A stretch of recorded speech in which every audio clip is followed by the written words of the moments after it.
তো কেমন আছো আমার প্রিয় সংসারবাদীরা, আশাবাদীরা, তাত্ত্বিকরা এবং বিশেষ করে অর্থনীতিবিদরা? তোমরা নিশ্চয়ই কোনো প্রেজেন্টেশন, টেবিল, পরিসংখ্যান, গ্রাফিক্সের অপেক্ষায় আছো। কিন্তু না, এটা কোনো প্রেজেন্টেশন নয়, এটা হচ্ছে আঙুলের সাহায্যে বোঝানো এমএমএম। কারণ আমি নানা রকম স্যুট পরা ফাইন্যান্সিয়ালদের থেকে আলাদা সবসময় সহজভাবে বুঝিয়েছি, কোনো আইপিও, কেপিআই বা অন্য কোনো কোড ছাড়াই। আমি এখন সহজ ভাষায় বোঝাবো আমাদের এই সিস্টেমটা কিভাবে কাজ করে, মিথ্যা ছাড়া, বাড়িয়ে বলা ছাড়া, কোনো প্রতিশ্রুতি ছাড়া। এবং এটা তোমাদের ভালো লাগানোর জন্য নয়। আমি তো ডলার নই যে সবার ভালো লাগবে। তাহলে একটু শান্ত জায়গা খুঁজে নাও, মাথা খাটাও, ফোনটা একটু পাশে রাখো। আজ নিজের জন্য অন্তত কিছু একটা উপকার করো। তুমি হয় বুঝবে, নয়তো আবার তোমার পুরনো জীবনে ফিরে যাবে আর ব্যাংকে ফিরে যাবে তথাকথিত সেই উচ্চমানের সার্ভিসের জন্য। এমএমএন সিস্টেমটা কোনো ব্যবসা নয়, কোনো স্টার্ট আপ নয়, কোনো ফান্ড নয়, আর কোনো ক্রিপ্টো প্রকল্প নয়। এটা আসলে চুক্তির ভিত্তিতে গড়ে ওঠা একটা অভ্যন্তরীণ অর্থনীতি। ব্যাস, এটা ঠিক সেই সময়ের মতো যখন মানুষ একে অপরের সঙ্গে ঝিনুক বা মুক্তা বিনিময় করত, কিংবা সেগুলো অন্য কোনো জিনিসের সঙ্গে বদলাত। এনএনএম টিকিটের ক্ষেত্রেও একই ব্যাপার, শুধু এদের মূল্য ক্রমাগত বাড়ে। এনএমএম এ কোনো মধ্যস্থতাকারী নেই, কোনো মালিক নেই, কোনো ট্যাক্স অফিস নেই, কোনো ব্যাংকারও নেই। এখানে শুধু অংশগ্রহণকারীদের মধ্যে এবং সিস্টেমের নিয়মের প্রতি সম্মতি আছে। একজন টিকিট কিনেছে কারণ সে জানে আগামীকাল এগুলোর দাম আরও বাড়বে। আরেকজন বিক্রি করেছে কারণ তার টাকার দরকার। তৃতীয় জন কিনে রেখে দিয়েছে। ব্যাস, এটাই হলো সিস্টেম। এখানে কোনো জাদুকরি বোতাম নেই। সবকিছু জীবনের মতোই। যখন চাহিদা থাকে টিকিটের দাম বাড়ে, কারণ এগুলো সীমিত। যখন অংশগ্রহণকারী সংখ্যা বাড়ে তখন টিকিটের চাহিদাও বাড়ে, আর সেই কারণে সিস্টেম বেঁচে থাকে। তুমি নিজেই দামের নিয়ন্ত্রণ করো, তুমিই সিস্টেম। নিয়ম একটাই, তুমি সিস্টেমে থাকলে সিস্টেম চলে, তুমি বেরিয়ে গেলে সিস্টেম তোমাকে আর খেয়াল করে না। এমএমএমে কেউ কাউকে ধরে রাখে না, কারো ওপর কোনো চাপ দেয় না। তুমি অংশ নিতে পারো, না পারলে তাহলে হয়তো এখনো প্রস্তুত নও। কেন এমএমএম কাজ করে? খুব সহজ, এটা তোমাদের জন্যই কাজ করে। আমরা কাউকে ঘুষ দিইনি, আর আমরা কোথাও সোনা খুঁজে পাইনি। আমরা সবাই শুধু এক নিয়মে খেলতে রাজি হয়েছি। টাকা মানে হলো সামাজিক চুক্তি। কোনো কাগজ তখনই টাকা হয়ে ওঠে যখন সবাই একসাথে সেটাতে বিশ্বাস করতে রাজি হয়। তুমি যদি দোকানদারকে রাশিয়া ব্যাংকের টিকিট লেখা একটা কাগজ দাও, সে তোমাকে রুটি দেবে। কেন? কারণ সেও তোমার মতো বিশ্বাস করে যে এটা টাকা। এমএমএন সিস্টেমে এই ধরনের কাগজকে বলা হয় টিকিট।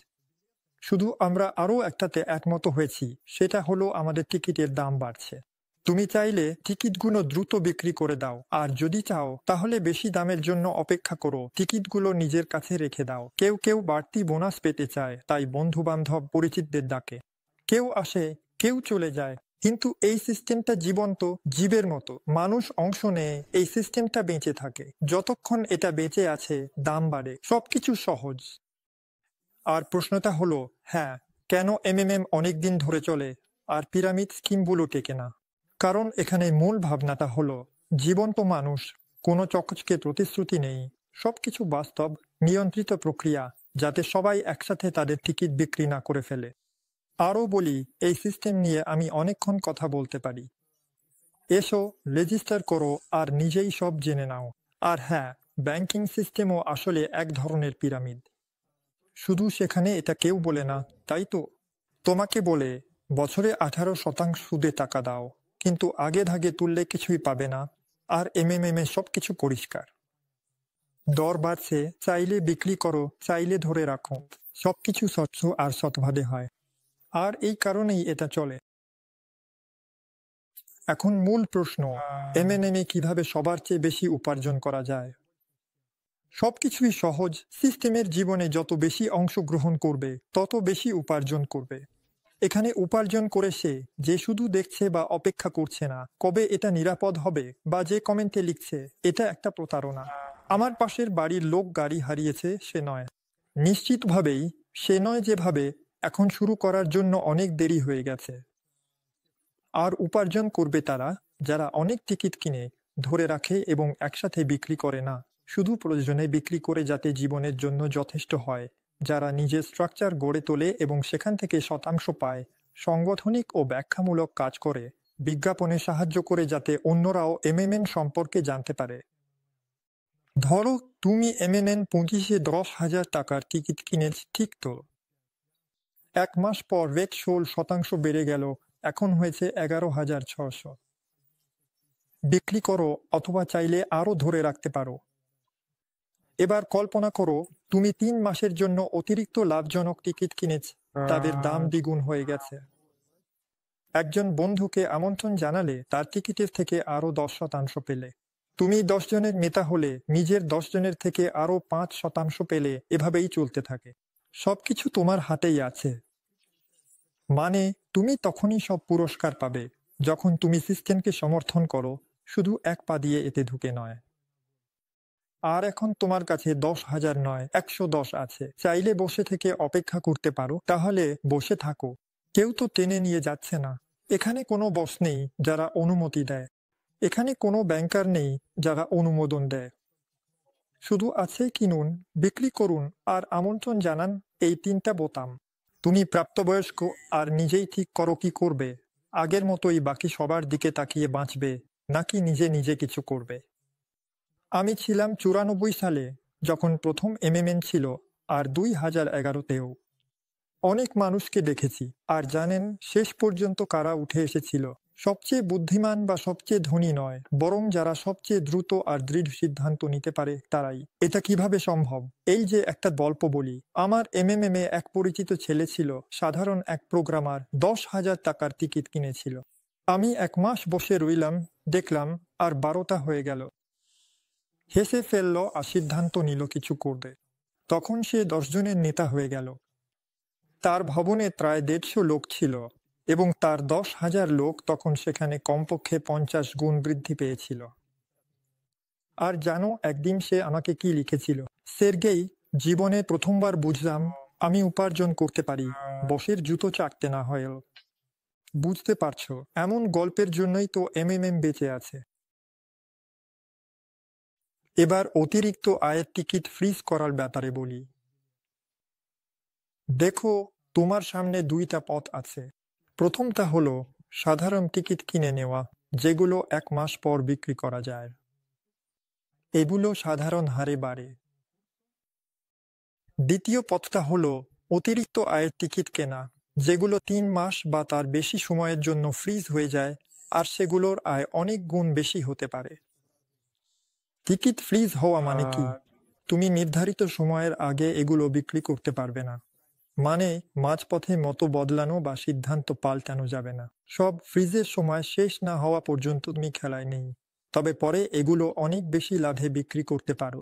সিস্টেম তোমার ধৈর্যের জন্য তোমাকে ধন্যবাদ জানায়। তুমি লোভ করনি, অস্থির হওনি, কুঠাট কিছু করনি, আর তাই তুমি বেশি পেয়েছো।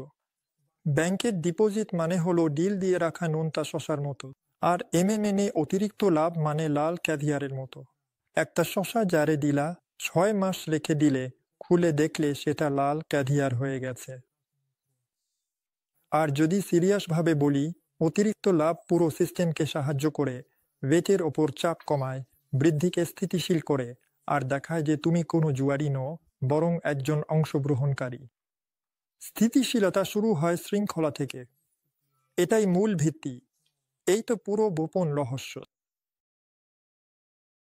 এবার চলো গঠন নিয়ে কথা বলি। এমএনএম গঠন মানে হলো যাদের তুমি আমন্ত্রণ জানিয়েছ এবং তারা তোমার রেফারেল নম্বরে রেজিস্টার করেছে, সেই সব মানুষ। তুমি অবশ্যই একা অংশগ্রহণ করতে পারো, কোনো সমস্যা নেই। কিন্তু যদি সত্যিই বুঝে থাকো এমএমএন কি, তাহলে সবার সঙ্গে এটা শেয়ার করো। তাদেরও জানাতে দাও। এতে তুমি সিস্টেমকে বিকাশে সাহায্য করবে এবং বাড়তি আয়ও করতে পারবে। তোমার আমন্ত্রিত ব্যক্তি টিকিট কিনলে এমএমএন তোমাকে 10% বোনাস দেবে। এমনকি 10 জনের নেতা হলে তার জন্য বাড়তি টাকা পেতে পারো। সবকিছু খুবই সহজ। তোমার যদি ৮-১০ জন লোক থাকে তাহলে তুমি ইতিমধ্যেই ১০ জনের নেতা। দারুণ করেছো। তুমি তোমার ১০ জনের দলে মানুষদের সাহায্য করছো আর পুরো ১০ জনের টার্নওভার থেকে আরো ৫% পাচ্ছ। তোমার যদি নিজের ১০ জনের নেতাও তৈরি হয়ে যায় তাহলে অভিনন্দন, তুমি এখন ১০০ জনের নেতা। এবার তোমার নিজের ১০ জনের বাইরে পুরো ১০০ জনের দল থেকে আরো ৩% পাবে। যদি তোমার অধীনে ১০০ জন হয়ে যায় তাহলে তুমি এখন ১০০০ জনের নেতা। তুমি এখন একটা বই লিখতে পারো, আমি কিভাবে রান্নাঘরে বসে আর্থিক ব্যবস্থা গড়ে তুললাম। ১০০০ জনের নেতা পুরো ১০০০-এর টার্নওভার থেকে আরও ১% পায়, তবে যেখানে ৫ ও ৩% আছে সেখানে নয়। আরও কিছু বোনাস থাকতে পারে। আমি পরিস্থিতি অনুযায়ী দেখব কাকে কোন ধরনের সক্রিয়তার জন্য উৎসাহিত করা যায়। বোনাস হলো তোমার অবদান, উন্নয়ন, প্রচার এবং যত্নের জন্য সিস্টেমের পক্ষ থেকে কৃতজ্ঞতা। সবকিছু একদম সৎভাবে চলছে। সময় দিয়েছো, টাকাও পেয়েছো। কেউ যদি ১০ জনের দলে আসে তাকেও পাওয়া যায়। এটা এমন নয় যে তোমাকে ১,০০,০০০ টাকার পণ্য কিনতে হবে আর মাসের ব্রোঞ্জ ডিরেক্টরের স্ট্যাটাস নিশ্চিত করতে হবে। কেউ তোমাকে জোর করে ওয়েবিনারে পাঠাচ্ছে না, বা বাম পায়ে দ্বিগুণ টার্নওভার চাইছে না, বা এমন কিছু। আর যদি কিছুই না করো তবুও তুমি ভালো, শুধু উপার্জন করনি। কিন্তু সবচেয়ে বড় কথা, তোমার কোনো বাধ্যবাধকতা নেই। কেউ তোমাকে টেনে আনছে না, কিন্তু যদি পারো এবং করো, সিস্টেম তোমাকে পুরস্কৃত করবে। তাহলে এই কোর্স কেন বাড়ছে? এটা কি জাদু? আমি তো আগেই বলেছি, সবকিছু নির্ভর করে একটাই বিষয়ে, মানুষের ওপর। মানুষ বাড়ছে, তারা টিকিট কিনছে, এমএমএন নিয়ে বলছে। ব্যাস, বিলেতের মূল্যহার হচ্ছে তোমাদের সক্রিয়তার প্রতিফলন। যত বেশি টিকিট কেনা হয় ততই মূল্যহার বাড়ে এবং সিস্টেম আরও নির্ভরযোগ্য হয়। যত বেশি টিকিট জমা থাকে, বিক্রির চাপ তত কমে যায়, আর তার মানে মূল্যহারও বাড়ে। এই তো সবকিছু, আর কোনো কারণ নেই। এটা শেয়ার বাজারের শেয়ার নয়, যেখানে সবাই সব বিক্রি করে দিলে বাজার পড়ে যায়। আর এটা কোনো মেম কয়েনও নয়, যেটা হঠাৎ উড়ে যায় কারণ ইলন মাস্ক টুইটারে চোখ টিপে দিয়েছেন। সবকিছুই যুক্তিসঙ্গত। চাহিদা থাকলে যোগান আসবেই, কোনো জাদু নেই। তুমি কিনলে কোর্স বাড়ে, তুমি জমা রাখলে কোর্স স্থিতিশীল, তুমি কাউকে আমন্ত্রণ জানালে কোর্স আবারও বাড়ে। তুমি শুধু একজন অংশগ্রহণকারী নও, তুমি এই ব্যবস্থারই একটা অংশ। এই তো আসল অর্থনীতি, জীবন্ত, কোনো একচেটিয়া নিয়ন্ত্রণ ছাড়া, কোনো শেয়ার বাজার বা কারসাজি ছাড়া। এভাবেই চলতে থাকে। আমরা এখন সবচেয়ে আকর্ষণীয় প্রশ্নে এসে পৌঁছেছি, এখানে কতটা উপার্জন করা যায়? উত্তর, এটা পুরোপুরি তোমার ওপর নির্ভর করে। আমি আগেই বলেছি, এমএমএমে কোনো প্রতিশ্রুতি নেই, কোনো গ্যারান্টি নেই, আছে শুধু অংশগ্রহণকারীদের শর্ত ও সমঝোতা। সবকিছুই মানুষের ওপর নির্ভরশীল, সবকিছুই তোমার হাতে। চাও তো ১ মাস পরেই টিকিট বিক্রি করো, আবার ইচ্ছা হলে ১ বছর, ২ বছর ধরে রাখো, তাহলেই শত শত শতাংশ লাভ। উপার্জন করা যায়, আবার সব হারিয়েও যেতে পারো। যদি তুমি শুধু শুনে দৌড়ে গিয়ে বিক্রি করে দাও, তাহলে পাবে সামান্যই। সবকিছুই জীবনের মতো। কেউ একজন আলু লাগিয়েছিল, কিন্তু ধৈর্য রাখতে পারেনি, তুলে খেয়ে ফেলল। আর কিছুই তার হাতে রইল না। অন্যজন পুরো মৌসুম অপেক্ষা করলো, আর তার ঝুলিতে পড়ল ফসলের বস্তা বস্তা। ব্যাস, সবই ধৈর্য আর পছন্দের ব্যাপার। দেখো, তুমি ১০,০০০ টাকা বিনিয়োগ করলে, ১ মাস পর সেটা হয়ে গেল ১১,৬০০। তুমি চাইলে তুলে নিতে পারো, চাইলে ফ্রিজ করে রাখতে পারো। আমি এটা ফ্রিজ করে দিলাম এবং প্রায় ২৩,০০০ হয়ে গেল। কাউকে আমন্ত্রণ জানালে বোনাসও পাবে। আর তুমি যদি ১০ জনের একজন হয়ে যাও, তাহলে তো রেস্টুরেন্টেও যেতে পারো নিজের খরচে। কেউ বাধা দিচ্ছে না, কেউ জোর করছে না। যারা ভয় পায় তাদের জন্য সবার ব্যাংক আছে, আর যারা বুঝেছে তাদের স্বাগতম। আচ্ছা, মনে হচ্ছে এত দর্শনই যথেষ্ট। এবার আসল কথায় আসা যাক। যদি অংশ নিতে চাও তাহলে ওয়েবসাইটে গিয়ে টিকিট কিনে নাও। প্রতি টিকিটের প্রাথমিক দাম ১০০ টাকা। দর প্রতি মাসে ১৬% করে বাড়ছে। এটা আপাতত। এরপর থেকে রেট নির্ভর করবে সিস্টেমের সক্রিয়তার উপর। আর যেমনটা তোমরা নিজেরাই জানো, কোনো গ্যারান্টি নেই, কোনো কোনো প্রতিশ্রুতি নেই। মূল শর্ত হলো নতুনদের জন্য টিকিট সর্বোচ্চ 1 মাসের জন্যই কেনা যাবে। 1 মাসের আগে সেগুলো বিক্রি করা যাবে না। ব্যাখ্যা করছি। এটা করা হয়েছে যাতে দালালি, আতঙ্ক আর তাড়াহুড়ো না হয়। তুমি কি অংশগ্রহণকারী? তাহলে অংশ নাও।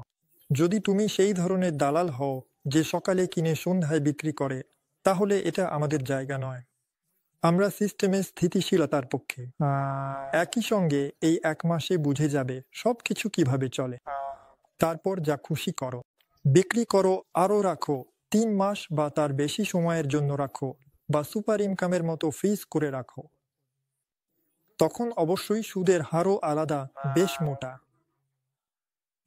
সবকিছুই সহজ। তুমি ফিয়াট বা ক্রিপ্টোকারেন্সি দিয়ে কিনতে পারো। হ্যাঁ, আমার মনে হয় এখন যেভাবে খুশি কিনতে পারো। যেভাবে কিনবে সঙ্গে সঙ্গে নিজের অ্যাকাউন্টে টিকিট দেখতে পাবে। ব্যাস, তুমি সিস্টেমে ঢুকে গেছো। দর বাড়তে শুরু করেছে। সবাই এর জন্য একই রেট। কোনো ব্যক্তিগত অফার, সেল বা ছাড় নেই। তাই নিজেই বুঝে নাও। আর যতক্ষণ না বুঝছো, মনে রেখো, যত আগে টিকিট কিনবে ততই দর বেশি লাভজনক হবে।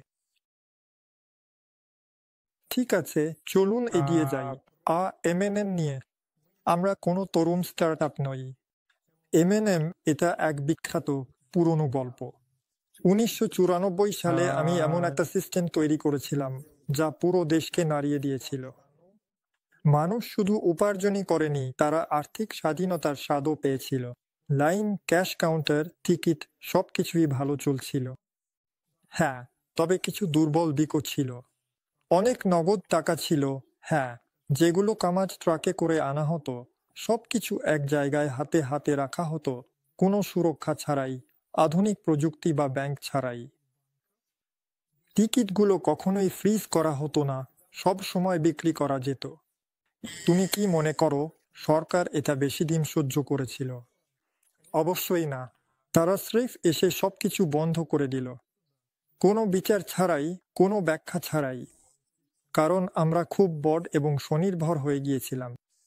আর 2011 সালে আমি আবার এমএমএম অনলাইনে চালু করলাম, আরও বুদ্ধিমান হলাম, আর সিস্টেম আবার কাজ করছিল, টাকা দিচ্ছিল, আবারও বাড়ছিল। কিন্তু সেখানেও ভুল ছিল। টিকিটের লাভের হার ছিল খুব বেশি অতিরিক্ত। দর দিন নয়, ঘন্টায় ঘন্টায় বাড়ছিল। মানুষ বুঝে উঠতে পারছিল না কি করবে। আমাকে অবশ্যই যতটা সম্ভব প্রক্রিয়া থেকে বিচ্ছিন্ন করা হচ্ছিল, যাতে আমি নিজের ভুল বুঝতে পারি। সম্ভবত এটা কারো ভালো লাগতো না যে মানুষের হাতে টাকা আসছে আর মানুষ আরো স্বাধীন হয়ে উঠছে। আচ্ছা, এখন 2025 সাল, যা যা শেখার ছিল সবই শিখেছি। এখন আছে অজেয় ওয়েবসাইট, সুরক্ষিত ব্যক্তিগত অ্যাকাউন্ট, টিকিটের মসৃণ মূল্য বৃদ্ধি, আর সিস্টেমের ব্যালেন্সের ওপর অভ্যন্তরীণ নিয়ন্ত্রণ। এখন আর ফিয়াট মুদ্রার গোদাম নেই, সবকিছুই এখন ডিজিটাল, ব্লকচেইন, ক্রিপ্টোকারেন্সি, আরও অনেক কিছু।